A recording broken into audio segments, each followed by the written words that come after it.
Soy Alfredo Carvajal, editor de Al Día aquí en Dallas, Texas, y hoy conmigo está Alfredo Corchado, Corresponsal corresponsal. de México, la frontera, y con mucho gusto estar aquí en Dallas con mi colega y mi tocayo, señor Carvajal. Bueno, estamos hablando de temas comunes entre México y Estados Unidos, en un tiempo en el cual hay muchos retos y oportunidades en ambos lados, y vamos a hablar de las noticias y los reportes que ha estado trabajando para Dallas Morning News en Al Día.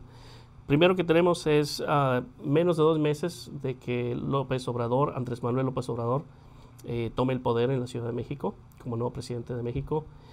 Cuéntanos cómo está el gabinete de López Obrador ya integrado y cuáles son las perspectivas, cómo es el sentimiento en México. Pues, bueno, según la administración de López Obrador, el gabinete ya está formado, están listos para tomar el poder. Hay gente que quizá diría que es demasiado tiempo entre las elecciones y la inauguración. Las elecciones fueron en julio, la inauguración es en diciembre. Entonces pasa mucho tiempo. Hay regiones en México donde se nota el vacío de poder. Hemos visto la violencia incrementar, aunque Ciudad Juárez bajó el último mes. El verano fueron números muy altos, pero en septiembre bajó nuevamente. Pero sí hay el sentir de que quizás un periodo más corto no debe pasar entre la elección y la inauguración. Y estamos viendo, quizás los retos se están formando, ¿no?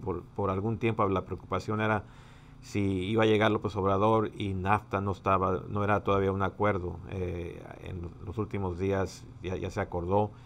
Eso creo que le quita mucha presión al nuevo gobierno y les da quizás más tiempo de enfocarse en otros temas como la economía y temas como migración. 24 años después de que empezó el NAFTA, el Tratado de Libre Comercio de Norteamérica, en 1994, ¿cuál es el juicio, cuál es la percepción de México en general sobre ese tratado de comercio? Bueno, sé que es difícil decirlo, pero ahora es Estados Unidos, México y Canadá. Okay. Es el nuevo USMCA. Pues es el nuevo nombre, es el nuevo nombre de NAFTA. Entonces yo creo que nos va a dar mucho tiempo para que la gente se acostumbre al nuevo término. Pero yo creo que muchos mexicanos en las entrevistas y que hemos hecho varias veces, ¿no? Ya sea en el sur, en el Bajío, en el norte, gente dice, bueno, es NAFTA o el tratado es algo que uno ya se acostumbró y creo que más que todo simboliza la cercanía, la dependencia entre ambos países de las economías, ¿no? De cómo están tan estrechas.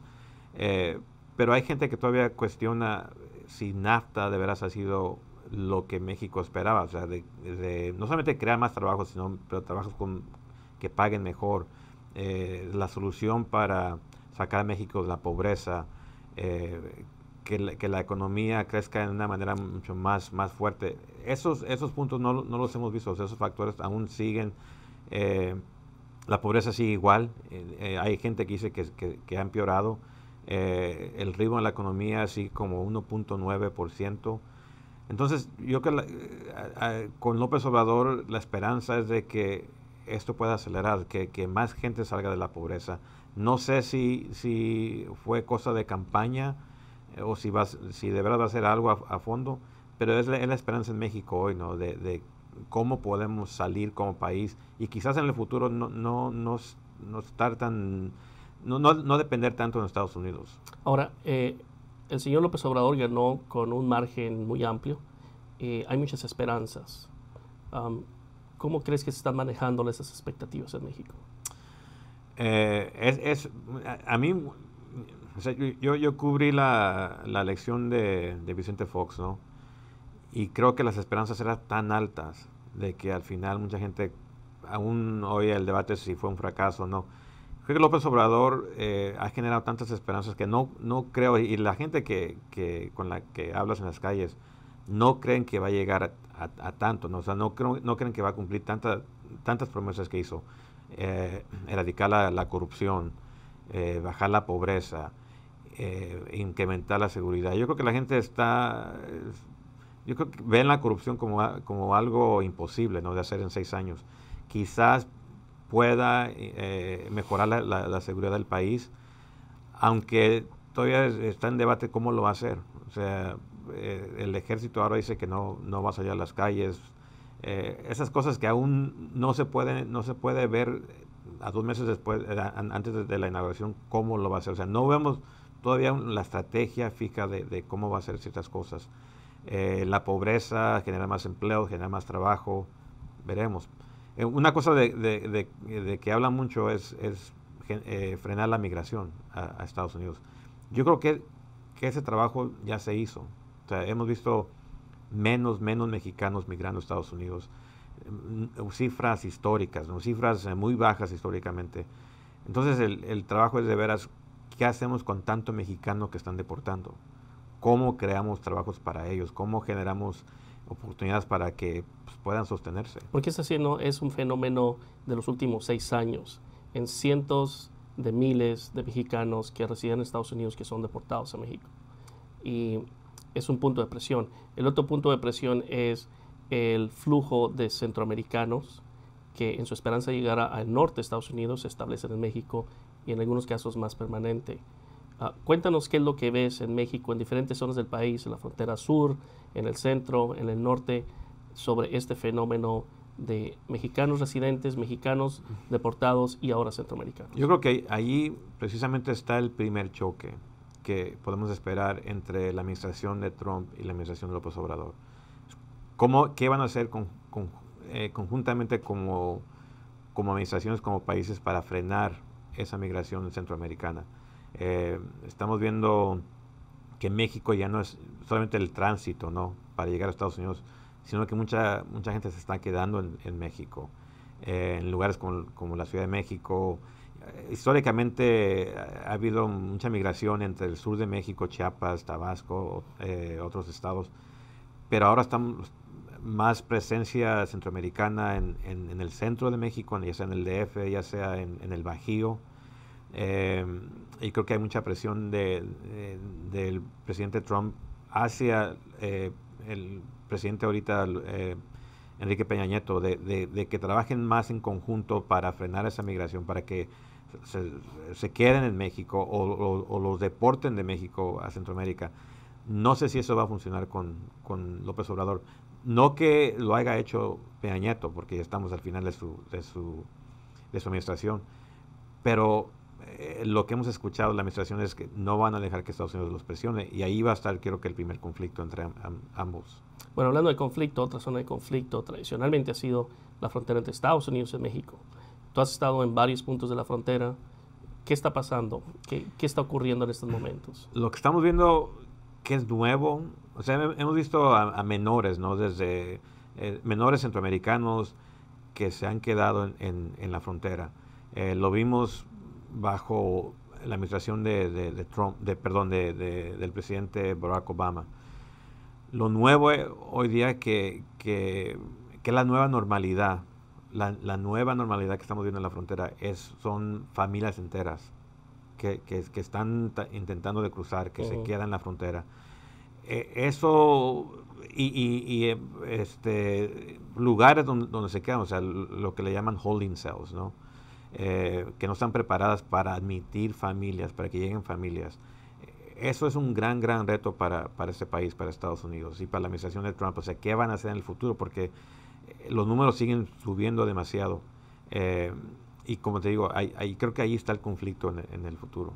Estás hablando de instalaciones como Tornillo, Texas. Como Tornillo, o de La Migra, o de ICE, etcétera, ¿no?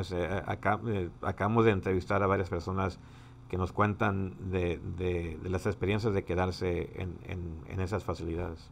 Entonces, lo que estás diciendo es, pese a los esfuerzos de la administración federal en Washington, los inmigrantes siguen llegando, ha cambiado, ahora son familias enteras, y el problema actual, el reto actual es administrar cómo, en dónde tener estas personas. Exacto. Y por ejemplo, en El Paso, los albergues donde mucha gente se queda, entrevistando a gente, digamos, en mayo, en junio, el flujo, el número era como 300 personas por semana, 350. Las entrevistas que hemos hecho en días recientes, las cifras son más de 700, o sea, más del doble. Y esos son números que preocupan a mucha gente en ambos lados de la frontera. Cuéntanos del estatus de la barda fronteriza o la barrera fronteriza o la malla fronteriza. Bueno, la gente en El Paso por muchos años se ha acostumbrado a ver barreras, ¿no? O mallas, lo que le dicen the fencing. Una cerca. Una cerca en la frontera. Lo que hemos empezado a ver en los últimos días es lo que las autoridades ahora llaman, autoridades de la migra, de ICE, autoridades federales, es el muro. Y lo hizo muy abiertamente, estamos construyendo el muro del presidente Trump. En El Paso son 4 millas que están bajo construcción, que se termina en abril del próximo año. 22 millones de dólares de ciudadanos norteamericanos, porque México dijo que no va a pagar y no va a pagar. Entonces, eso se está viendo y eso creo que va también a poner a las dos ciudades, El Paso, Juárez, ¿no? en cómo reaccionan, o sea, cómo siguen ellos tomando pasos hacia el futuro sin que esto los afecte como ciudades. Explícanos un poquito, ¿cuán diferente es lo que ahora le llaman el muro?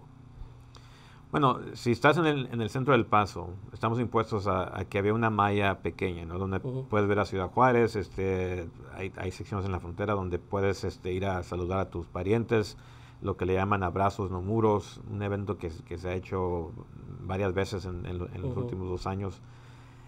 Eso está por verse. O sea, ¿qué va a pasar ahora? ¿Cómo va a haber una barrera donde vas a poder ver a través de la celda, casi como celda, poder ver a Ciudad Juárez? Pero si lo ves del punto del centro, como gente dice, o sea, es como, o sea, una barrera que se extiende entre ambos lados, y ahí está el conflicto entre ambos países. Lo que dices es, había una barrera para prevenir que la gente cruzara, pero podías ver al otro lado. Ahora va a ser una barrera donde va a bloquear la vista. Exacto. Okay. Pero más que todo es el punto simbólico, ¿no? Okay. ¿Qué dice de eso de Estados Unidos? ¿Qué dice eso de México? ¿Y qué mensaje le estás mandando a Ciudad Juárez? ¿Qué mensaje le estás mandando a México en general? Okay. Entonces ya hablamos un poquito de México, hablamos de la frontera, vamos aquí a Texas. ¿Qué es lo que Texas tiene que poner atención a México en este momento? ¿Qué importa en México que nos debe importar aquí?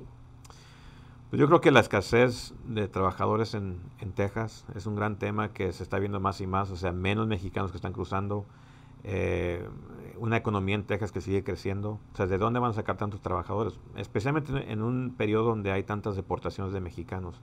¿De dónde llegan los trabajadores? O sea, no quieren centroamericanos, no quieren mexicanos.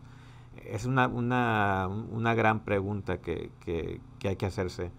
El segundo tema es el crecimiento de la clase media de mexicanos, o sea, la gente que llega, que no llega a tomar trabajos o trabajos de construcción o de servicios, sino mucha gente que está llegando y está creando trabajos para tejanos.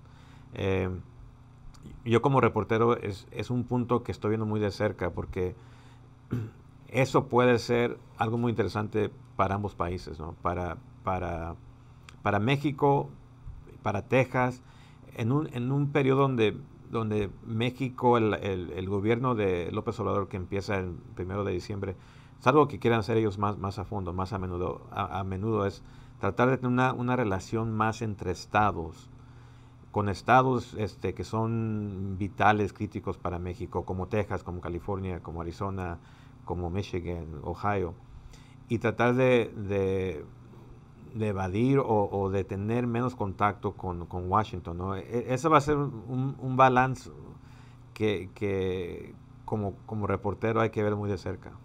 ¿Sabes si el señor López Obrador planea venir a Estados Unidos pronto?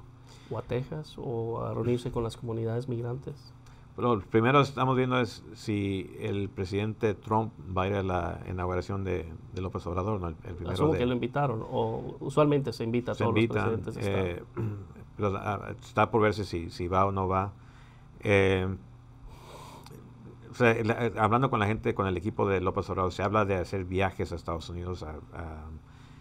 El nombre de Texas ha sobresalido, pero no hay nada confirmado, no hay nada que podamos fijar y decir viene esta fecha. Pero hablando con la gente de López Obrador, ven Texas como gran clave para ellos en el futuro. Muy bien, muchas gracias y hablamos pronto. Gracias. Hasta luego.